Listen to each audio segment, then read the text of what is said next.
फूटी थी, अब संतों की मंडली आने लगी। उन्हें तो भाव चाहिए, श्रद्धा चाहिए। दृढ़ निश्चय किया कि आज से हम संत सेवा में अपना जीवन व्यतीत करेंगे।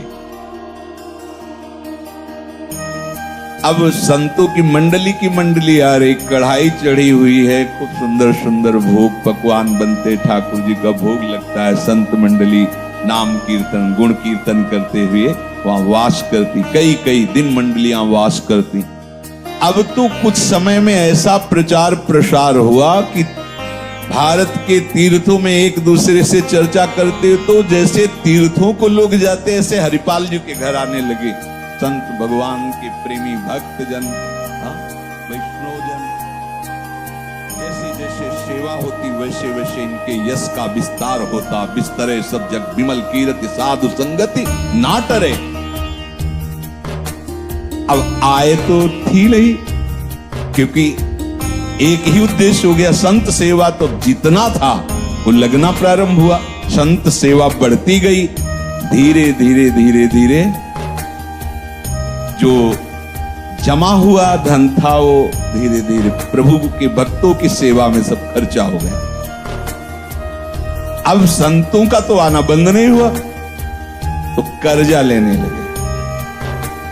सब खत्म का मतलब जमीन बेच दी, जो कीमती जेवरात तो सब बेच दिए, अन्न धन सब राधे राधे संत सेवा में। जब कुछ नहीं तो कर्जा लेने लगे। कर्जा भी तो तभी पटाया जा सकता है जब कुछ व्यापारी, अब कुछ रह नहीं गया तो कर्जा देने वाले कुछ कुछ दे के कर्जा, भाई सम्मान रखते हैं, पर कभी ये 5 रुपए वापस नहीं करेंगे, पता है, क्योंकि सब अब अगली बार जब मांगने गए तो हाथ जोड़ दिया गया, क्योंकि सब उन पर श्रद्धा करते हैं। संत सेवा शब्द देखकर एक दिन संत मंडली आई। हरिपाल जी अपनी पत्नी के समीप जाके कहा कि हमें ऐसा लगता है कि आज जो है हमारी जो नियमावली है संत आराधना आज टूट जाए, कुछ है नहीं, क्या करूं? आप ऐसा करो, किसी पड़ोसी से कुछ भी मांग लो, विमुख न जाए। जो भगवत प्रेमी महात्मा जन आए उनका कई बार जा चुकी हूं, वापस कर देते हैं, दरवाजा ही बंद कर लेते हैं, कोई कुछ देता ही नहीं।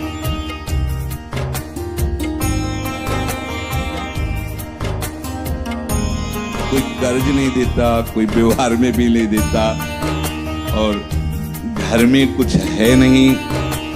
संतों का कैसे सेवन करें? विचार किया कि बल तो है ना।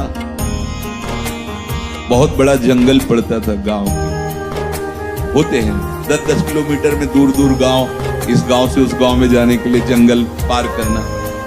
बलवान थे, भाला हाथ में लिया और निश्चय किया कि उनका भी मंगल होगा जो भगवान नाम जप नहीं करते और भक्त नहीं है, और कुछ भी हो छीन करके हम साधु सेवा करेंगे। अब देखो, कर्म तो निकृष्ट हुआ ना, लेकिन गुरु आज्ञा संत सेवा, जीवन का लक्ष्य संत सेवा। कोई कोई उदाहरण देने लगते हैं हरिपाल जी का, तो पहले अपना सब संत सेवा में लगाओ, खाने को न रह जाए। हरिपाल जी का दो। अब तुम तो लाखों की उसमें बेईमानी की और सोचा कि इतने से इतना दे देंगे तो वो नहीं चलेगा, तो घर फूक तमाशा देखना होगा इसमें। हरिपाल जी का उदाहरण तब आप दे सकते हैं कि चोरी तो हरिपाल जी भी करते थे, तो हम थोड़ा टैक्सी की चोरी कर ली, ये कर ली, वो चोरी कर ली, या ऐसे, और हम वो संत सेवा में थोड़ा उसका हिस्सा दे देंगे तो धन पवित्र हो जाए। भूल मत करना, वो अधर्म है, वो अधर्म हो रहा है। हरिपाल जी घर फूक तमाशा देखे, पहले अपना सब कुछ न्योछावर कर दिया। अब देखो भावना कैसी है, विमुख को लेत हरिदास को न दुख देत। जो भगवत विमुख है उसका छीन लेते और कहां लगाते? संत सेवा में। इसका भी मंगल होगा। गले में कंठी और मुख में कहीं धोखे से भी रामकृष्ण हरि निकल गया तो हरिपाल जी मार्ग से हट जाते थे। जब वो निकल जाता तो उसकी रज माथे पे लगाते। कभी उसको, और अगर प्रपंच की वार्ता कंठी तिलक और नाम नहीं तो भाला गले में रख देते, जो है सब पुतरा, जो भी जैसा, और वो संत सेवा में लगाते। अब उस गली में ये प्रचार प्रसार हो गया कि कंठी तिलक वाला, नाम कीर्तन वाला लूटा नहीं जाता।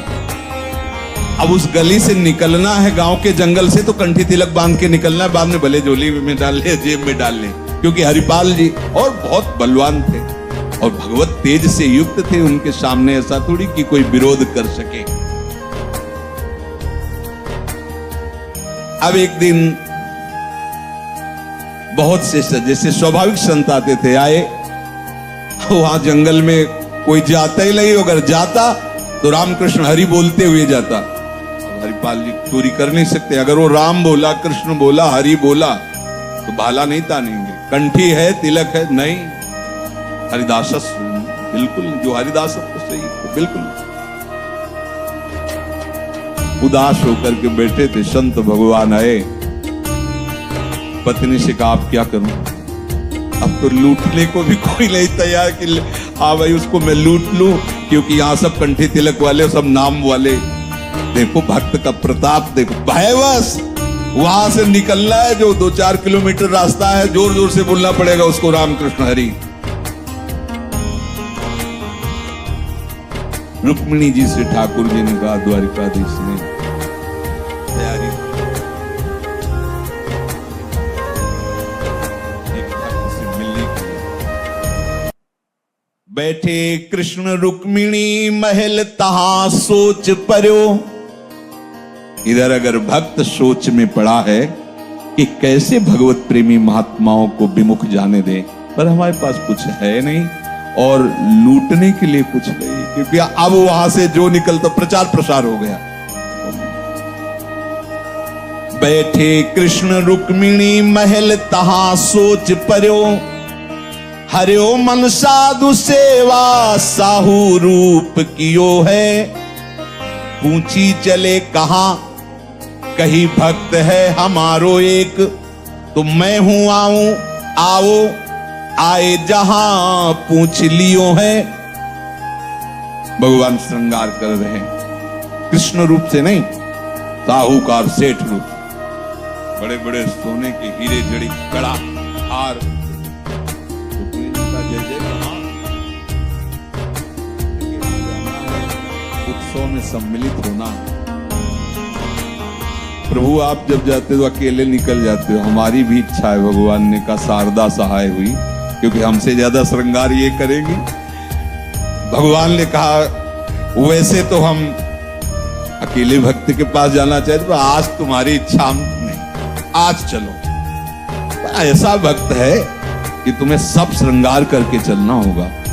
तो मन में सोचती तो भक्त क्या कोई ऐसा कि श्रृंगार जरूरी है हमें। प्रभु ने कहा प्रभु एक एक कीमती अंगूठी अपने साथ, पूरा श्रृंगार। रुक्मिणी जी ने जब प्रभु इतना पूरा श्रृंगार, तो और अब वो तो महालक्ष्मी है, तो भगवान की प्रधान पटरानी द्वारिकाधीश की।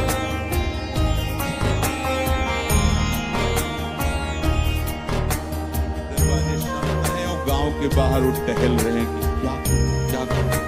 वहीं आए साहूकार का रूप रखे और वे भैया हमें जंगल पार करना, सुनते यहाँ कोई बहुत कठोर हृदय वाला चोर जो है इधर चोरी करता है, तो आप देख के लगते हो कि आप रक्षा कर सकते हो, हमें बाहर पहुंचा सकते हो। हरिपाल जी ने कहा भगवान बड़ी कृपा की, बड़ी कृपा की। हाँ बिल्कुल पहुंचा देंगे, जहां कहोगे वहां पहुंचा देंगे। बोले हम ऐसे फ्री काम नहीं लेते, हम कुछ मुद्रा देंगे जब आप जंगल पार कर दोगे। बोले पहले दो, हमारे यहाँ अतिथि आए हैं, बिल्कुल हम सुरक्षित आपको पहुंचा देंगे, लाओ। तो कुछ स्वर्ण मुद्राएं दी। कैसी लाज रखते हैं, मैं तो परेशान बोल रहा था क्या आयो। पत्नी से कहा भगवान ने बात बता दी, देखो एक सेठ फंसा है, उसको पार करना है, उसने ये मुद्रा तुम लाओ, दाल चावल और रोटी लाओ। संतों को कहो हम इनको पार करके आते हैं। भाला ले आओ, कहा आगे आगे तुम चलो, पीछे हम चलते हैं रास्ते में। प्रभु ने रुक्मिणी जी से इशारा, एक भी भागवती चर्चा नहीं होनी चाहिए, धीरे से कहा। ऐसा ना भक्त की ना भगवान की कोई चर्चा नहीं, बस वही जैसे एक सेठ साहूकार चर्चा करते, उस खाते बही खाते में इतने करोड़ उसमें वो होता है ऐसा, वो हरिपाल जी का बात बन गई है, इतनी सोना चांदी और सब हीरा जवाहरात पे एक बार भी रामकृष्ण हरि नहीं बोल रहे। और गौर से देखा तो हार गले में थे, तुलसी की माला नहीं थी, कहीं कोई तिलक नहीं। वो भगवान आज तो माला माल कर दिए। बीच जंगल में पहुंचे, भाला निकाला, रुक्मिणी जी के होश उड़ गए कि प्रभु के सामने कोई भाला तान के खड़ा हो। उतार सब। प्रभु तो मतलब उनको कहना था, प्रभु हरिपाल जी ने अपना ऊपर का वस्त्र ऐसे डाल सब। भगवान रुक्मिणी जी भगवान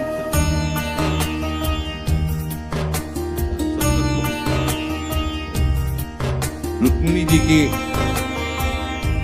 जो एक अंगूठी थी वो प्रभु ने उनको पहनाई थी, वो बहुत प्राण प्यारी थी। हरिपाल जी ने भाला रखा रुक्मिणी जी गले, उतार इसको, 5, 7, 10 संत इसमें पाएंगे।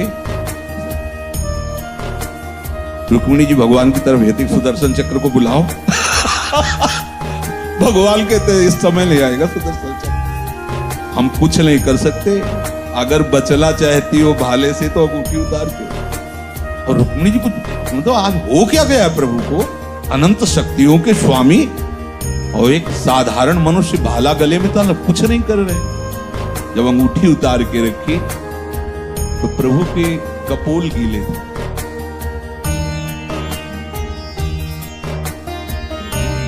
वैसे ही हम आश्चर्यचकित हैं ये व्यवहार देख करके, नेत्रों से बात करें, मानो उन्होंने कहा कि सुना नहीं, एक अंगूठी में 5-7 भक्त पाए।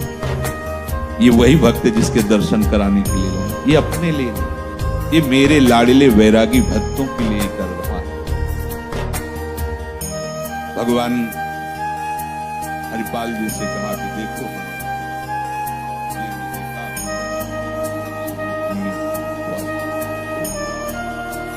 साष्टांग भगवान के चरण, प्रभु बहुत बड़ा अपराध हो गया। स्वामी की तो सेवा आराधना की जाती, मैं ऐसा नीच कि अपने इष्ट के गले में भाला तान रहा हूं। प्रभु मैं बहुत नहीं, मैं तुम्हें बहुत प्यार करता हूं क्योंकि तुम हमारे भक्तों से प्यार करते हो। बोले प्रभु ये अब नहीं चाहिए आभूषण, ये सब नहीं, ये ले जाओ, ये ऐसे आभूषण नहीं है कि बेचोगे तो खत्म हो जाएंगे, ये अनंत काल तक तुम खर्चा करते रहो, अब किसी और की आवश्यकता नहीं, क्योंकि ये सब भगवत स्वरूप आभूषण, इनसे प्रकट होते रहेंगे ऐश्वर्य, तुम्हें अब अन्य की जरूरत। बोले प्रभु अगर कोई संत सुन लेगा कि भगवान का इस तरह से व्यवहार करके इन्होंने आभूषण लूटा तो क्यों पाएगा, क्योंकि तो आराधक हैं, आपके दास हैं, वो ऐसा कैसे पाएंगे। बोले आपने भगवान को थोड़ी लूटा, आपने तो साहूकार को लूटा है। कोई नहीं जानेगा, हम ही आप तो हैं और जानेगा एक और बात है कि साधु सेवा में बाहरी सेवा तो हमारी है, लेकिन आंतरिक पूरी सेवा तो पत्नी की है। प्रभु हमें तो आपका दर्शन हो गया, लेकिन जो सेवा का आधार है, अगर वो ना संतों को दुलार करें, बना के पवाएं माँ की तरह, तो प्रभु हम ला के सामग्री दे देते हैं, कैसे हो पाता। तो प्रभु उनके साथ घर आए, पत्नी को दर्शन दिया और उनसे सेवा, भगवान को भोग पवाया दोनों ने अपने हाथों से। देखो कर्मण्ये वाधिकारस्ते मां फलेषु कदाचित्, जो केवल शास्त्र सम्मत सदगुरुदेव की आज्ञा, संत सेवा, भगवंत सेवा या किसी भी जीव की सेवा की भावना, सुख देवे को चाहती, सुख लेने की भावना न, उसका एक ही फल होता कहीं भी भगवत का। कई बार सुना है, कश्यप नाम के तपस्वी तपस्या कर रहे थे, एक कश्यप अदिति, वो कश्यप नहीं, ये दूसरे महात्मा थे। तो एक वृक्ष के नीचे ऐसे ध्यानस्थ